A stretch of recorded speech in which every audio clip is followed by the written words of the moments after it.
So now, of all the 21st century skills that we need, critical thinking, media literacy, right? These are things that we didn't think we needed before, and now we desperately need them. I think in a way, print is going further into itself. You know, print is kind of an act of rebellion in this digital world, right? It's permanence as related to impermanence. It's a record in a way that digital can never be.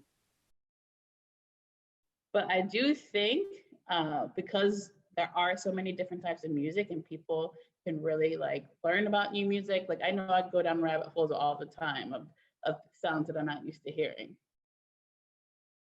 They know that they have questions to solve when it comes to chemical pollution, water stress, etc.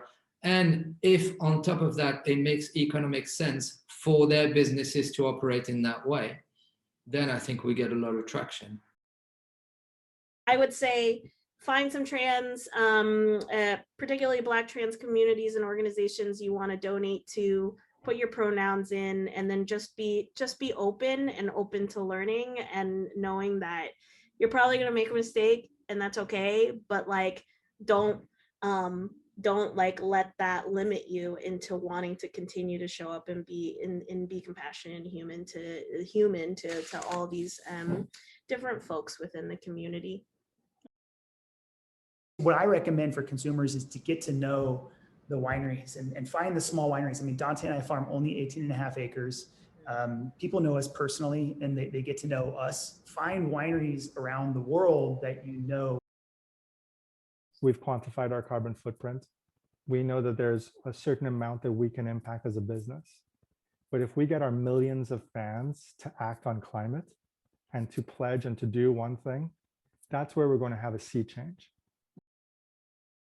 And then the pressure on corporations to set net zero targets, and this is related to the Paris Climate Agreement as well, to set net zero targets, to have ESG indicators, to reflect social justice in their board, formation, in their policies. Like those things did not exist before. And they're not all due to the SDGs, but they are in part due to the atmosphere created by the SDGs, which encouraged kind of all stakeholders to take an active interest in making our world better.